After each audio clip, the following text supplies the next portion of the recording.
नमस्कार दोस्तों, स्वागत है आपका हमारे चैनल में। मेरा नाम है ऋषि। आज के इस वीडियो में हम बात करने वाले हैं बिहार कृषि इनपुट अनुदान आवेदन के बारे में। दोस्तों, जैसा कि आप लोग जानते हैं कि कल मैंने आपको एक वीडियो बनाकर जानकारी दिया था कि यास तूफान के कारण जो भी यहाँ पे नुकसान हुआ है जिन भी जिलों में, उन 16 जिले में जो है आप लोगों को यहाँ पे कृषि इनपुट अनुदान मिलने वाला है और उसका जो ऑनलाइन आवेदन है वो आज से शुरू कर दिया गया है। तो किस प्रकार से आप लोगों को ऑनलाइन आवेदन करना है, किस प्रकार से आप लोगों को अपना प्रखंड लिस्ट चेक करना है कि आपका प्रखंड उसमें घोषित है या फिर नहीं है, और किस तरीके से आप लोगों को आवेदन करना है, पूरा स्टेप बाय स्टेप मैं आपको यहाँ पे दिखाने वाला हूँ। तो वीडियो को पूरा लास्ट तक देखते रहिए। उससे पहले अगर आपने हमारे चैनल को सब्सक्राइब नहीं किया है तो नीचे रेड कलर सब्सक्राइब बटन दबा के हमारे चैनल को सब्सक्राइब कीजिए, लाइक कीजिए इस वीडियो को, जितना उसका शेयर कीजिए ताकि और भी लोग को जानकारी मिल सके।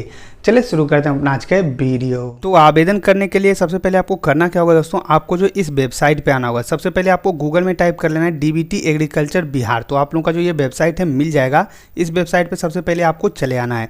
यहाँ पे आने के बाद दोस्तों आपको करना क्या है, नीचे आना है। यहाँ पे आप देख पाओगे कि पंचायत जानो का आप लोगों को एक लिंक मिल रहा होगा। आवेदन करने से पहले आप लोगों को ये देख लेना है कि आपका पंचायत इसमें शामिल है या फिर नहीं है। तो सबसे पहले आपको करना क्या है, पंचायत जानो पे आपको क्लिक करना है। जैसे आप यहाँ पे क्लिक करते हैं कुछ इस तरीके से जो है आप लोगों का पूरा लिस्ट जो यहाँ पे ओपन होकर चला आएगा। यहाँ पे आपको चेक कर लेना है कि अगर आपका ब्लॉक का नाम है तो आपका पंचायत उसमें शामिल है या फिर नहीं है। यहाँ पे आप देख पाओ दोस्तों कि भोजपुर डिस्ट्रिक्ट में कौन कौन सा ब्लॉक है। तो यहाँ पे बरहरा ब्लॉक है, आरा ब्लॉक है, कोलीबार यहाँ पे ब्लॉक है, यहाँ पे जगदीशपुर ब्लॉक है, शाहपुर ब्लॉक है। तो इस तरीके से जो यहाँ पे ब्लॉक है तो आपको इसी तरीके से देख लेना है। मान लीजिए कि मैंने जो यहाँ पे अभी भोजपुर का दिखाया, यहाँ से मधुबनी का आप देख सकते हैं, यहाँ से आप नीचे खगड़िया का देख सकते हैं, वेस्ट चंपारण का देख सकते हैं। तो इसी तरीके से सबसे पहले आपको चेक कर लेना है कि आपका ब्लॉक कौन सा पड़ता है, आपका जो जिला है वो कौन सा पड़ता है, और आपका ब्लॉक का नाम है तो आपका यहाँ पे जो पंचायत का नाम है वो है या फिर नहीं। मान लीजिए पटना में जो आप लोगों का दानापुर ब्लॉक है वहाँ पे जो है आप लोगों को शामिल किया गया है। दानापुर में आपका पंचायत आता है या फिर नहीं आता है, आपका पंचायत का नाम यहाँ पे है या फिर नहीं है, ये पहले आप लोगों को देख लेना है। मान लीजिए कि आपका पंचायत इसमें शामिल है तो आपको आवेदन किस प्रकार से करना है वो हम आपको यहाँ पे बता देते हैं। तो आवेदन करने के लिए सबसे पहले आपको करना क्या है, यहाँ पे आप देख पाओ कि आवेदन करने का लिंक मिल रहा है, या फिर आप ऊपर आइएगा ऑनलाइन आवेदन पे आप देख पाओगे कृषि इनपुट अनुदान यास तूफान 2021-22। तो आपको इस पर क्लिक करना है। इससे आप यहाँ पे क्लिक करते हैं कुछ इस तरीके से जो आप लोगों का आवेदन का लिंक होगा वो ओपन होकर चला आएगा। तो कुछ इस तरीके से आप लोगों का जो आवेदन का लिंक होगा वो ओपन हो जाएगा। आपको करना क्या है, जनरल यूजर पे आपको क्लिक करना है। जनरल यूजर पे क्लिक करने के बाद कुछ इस तरीके से आप लोगों का जो पेज होगा वो रीलोड होगा, और रीलोड होने के बाद फिर से आप लोगों का जो यहाँ पे पेज होगा वो ओपन होकर चला आएगा। अब दोस्तों यहाँ पे एक चीज़ का आपको ध्यान रखना है कि आपका पंचायत या फिर आपका ब्लॉक रहेगा तभी आप लोगों का यहाँ पे जो पंजीकरण संख्या है वो लेगा, नहीं तो आप लोगों का जो पंजीकरण संख्या है यहाँ पे आप लोगों का सर्च करने पर नहीं आएगा। तो मैं जो यहाँ पे पंजीकरण संख्या डाल लेता हूँ, उसके बाद सर्च करके आपको दिखाता हूँ। तो जैसे आप यहाँ पे अपना पंजीकरण संख्या डालिएगा, सबसे पहले आप लोगों को यहाँ पे दिखाई दे रहा है कि आपका जो यहाँ पे बैंक अकाउंट है वो एनपीसीआई से लिंक है या फिर नहीं है, ये पता कर लीजिए। अगर आपको पता नहीं है तो यहाँ से क्लिक करके आप पता कर सकते हैं। तो इस पर मैंने जो एक प्रॉपर वीडियो पहले से बना रखा है, लिंक आपको नीचे डिस्क्रिप्शन में मिल जाएगा, वहाँ से क्लिक करके आप उस वीडियो को देख लीजिएगा।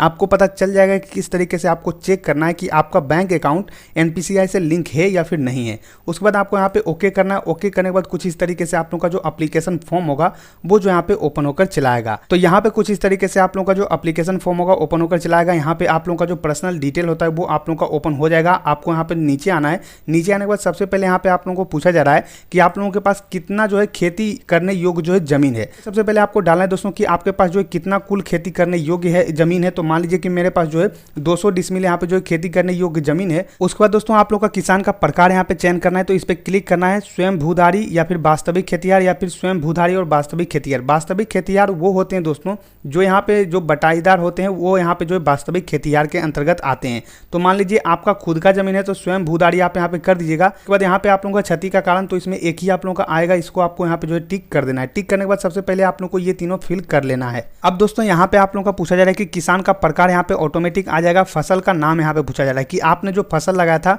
वो कौन सा फसल था। तो मान लीजिए कि मेरा जो यहाँ पे धान का फसल था या फिर जो यहाँ पे गन्ना का फसल था, जो भी फसल आप लोगों का रहेगा वो यहाँ पे डाल दीजिएगा। मान लीजिए मैं जो यहाँ पे धान ही डाल देता हूँ आपको दिखाने के लिए। उसके बाद यहाँ पे जमीन का प्रकार पूछ रहा है, यहाँ पे सिंचित या फिर असिंचित। अब यहाँ पे दोस्तों एक बात का आपको ध्यान रखना है कि खुद के मन से यहाँ पे जो सिंचित या फिर असिंचित नहीं डालिएगा, नहीं तो आपका आवेदन रद्द हो जाएगा। सबसे पहले आपको पता कर लेना है कि आपका जो खेत है वो असिंचित में आता है या फिर सिंचित में आता है। ये किस प्रकार से पता होगा, तो ये जो है आपके जो किसान सलाहकार होते हैं उनसे आप पूछ लीजिएगा, वो आपको बता देंगे कि आपका जो खेत है, यानी कि आपका जो खेत जहाँ पे इलाका पड़ता है वो आप बताइएगा तो वो बता देंगे कि आपका सिंचित है या फिर असिंचित है। तो यहाँ पे आपको पता कर लेना है। अगर आपको पता है कि सिंचित या फिर असिंचित में आता है तो वो आप यहाँ पे टिक कर दीजिएगा। उसके बाद यहाँ पे क्षति का कारण ऑटोमेटिक रहेगा, यहाँ पे थाना नंबर डालना है कि आपका थाना नंबर क्या है। तो मैं जो यहाँ पे थाना नंबर डाल देता हूँ। उसके बाद आपको खाता नंबर डालना है, जो भी खाता नंबर रहेगा वो आपको यहाँ पे डालना है। खेसरा नंबर यहाँ पे डालना है। तो मान लीजिए मैंने जो यहाँ पे खेसरा नंबर डाल दिया है। उसके बाद यहाँ पे पूछा जाए कि आपने टोटल कितने जमीन में जो है फसल लगाया था और उसके बाद कितना फसल आपका नुकसान हुआ है वो यहाँ पे आपको डालना है। मान लीजिए मैं जो यहाँ पे 200 डिसमिल में मैंने लगाया था और मेरा जो है लगभग मान लीजिए 200 डिसमिल या फिर जो है 150 डिसमिल, जितना भी आपका नुकसान हुआ है वो आपको यहाँ पे डालना है। तो मान लीजिए कि मैं जो 200 डिसमिल यहाँ पे भी डाल देता हूँ। उसके बाद यहाँ पे आप लोगों को जो ऑटोमेटिक अनुदान राशि यहाँ पे दिखा देगा कि आप लोगों को टोटल कितना अनुदान राशि दिया जाएगा। उसके बाद यहाँ पे एक बगल का किसान के नाम लिख देना और यहाँ पे भी आप लोगों का बगल का किसान का नाम यहाँ पे लिख देना है। अब मान लीजिए दोस्तों कि आप लोगों का जो है अलग अलग प्लॉट का अलग अलग यहाँ पे रहता है, तो आपको करना क्या है, एड न्यू पे आपको क्लिक करना है और यहाँ पे सेम उसी तरीके से आपको भरते जाना है। यहाँ पे आपको ध्यान देना दोस्तों कि लगाए गए फसल का जो रकबा होगा वो जो है टोटल एक ही में आप नहीं डालिएगा, क्योंकि एक में अगर डाल दीजिएगा, मान लीजिए आपको 2-3 यहाँ पे ऐड करना है, 2-3 यहाँ पे जमीन लगाना है, तो यहाँ पे आपको 50 लिखना है, यहाँ पे आपको 150 लिखना है, यहाँ पे आपको 50 लिखना है। तो इस तरीके से आपको लिखना है, टोटल एक ही में नहीं लिखिएगा, नहीं तो दोबारा जो है एड न्यू रो में आप लोग का नहीं लेगा। तो इस तरीके से आपको कर लेना है। करने के बाद आपको नीचे आना है, यहाँ पे आप लोगों को जो है टिक कर देना है। तीनों को टिक करने के बाद यहाँ पे आप लोगों को गेट ओटीपी पे क्लिक करना है। जैसे आप गेट ओटीपी पे क्लिक करते हैं तो आप लोगों का जो रजिस्टर मोबाइल नंबर होगा, जो भी आप लोगों का किसान रजिस्ट्रेशन के साथ यहाँ पे रजिस्टर नंबर होगा, उस नंबर पे एक ओटीपी आएगा। ओटीपी यहाँ पे डालकर आपको कैप्चा डालकर जो है यहाँ पे आगे बढ़ना है। आगे बढ़ने के बाद दोस्तों यहाँ पे आप लोगों का जो डॉक्यूमेंट अपलोड करने के लिए बोला जाएगा। तो मेरा जिला जो है इसमें शामिल नहीं है, इसलिए मैं जो है आगे आप लोगों को प्रोसेस नहीं दिखा रहा हूँ। आगे आपको कुछ भी नहीं करना है। अपना जो यहाँ पे एलपीसी होता है, यानी कि आप लोगों का ज़मीन का रसीद या फिर एलपीसी जो होता है वो आप लोगों को यहाँ पे अपलोड करना होगा। यहाँ पे दोस्तों अगर आप एलपीसी लगाते हैं तो वो जो है बेहतर रहेगा, इस बात का आपको ध्यान रखना है। और अगर आप यहाँ पे रसीद लगाते हैं तो करंट रसीद जो होता है, यानी कि नया जो रसीद होता है, वही आप यहाँ पे उपयोग कीजिएगा, तो आपके लिए जो यहाँ पे बेहतर रहेगा। तो वो आपको यहाँ पे अपलोड कर देना। अपलोड करने के बाद आपको यहाँ पे फाइनल सबमिट कर देना है। तो बस जो है इसके बाद इतना ही आप लोगों का प्रोसेस आता है। अब दोस्तों मेरा जो यहाँ पे जिला शामिल नहीं है, इसलिए मैं जो आप लोगों को पूरा प्रोसेस नहीं दिखा पा रहा हूँ, नहीं तो मैं जो आप लोगों को फाइनल सबमिट करके दिखाता। तो इस तरीके से आप लोगों को आवेदन करना है कृषि इनपुट अनुदान के लिए। अगर आप जो इन 16 जिले में आते हैं तो जल्दी से आप लोग आवेदन कर लीजिए और इन सभी बातों का ध्यान रखना है जो भी मैंने आपको यहाँ पे बताया है। आशा करते दोस्तों कि हमने आपको जानकारी दे दिया है कि किस तरीके से आप लोगों को अपना प्रखंड लिस्ट चेक करना है और किस तरीके से आप लोगों को यहाँ पे ऑनलाइन आवेदन करना है। पूरा स्टेप बाय स्टेप मैंने आपको जानकारी दे दिया है। जहां तक मैं यहाँ पे आप लोगों को जानकारी दे सकता था, मैंने आपको यहाँ पे जानकारी दे दिया है।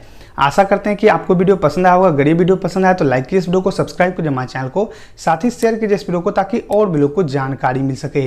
मिलते हैं नेक्स्ट वीडियो, तब तक के लिए धन्यवाद।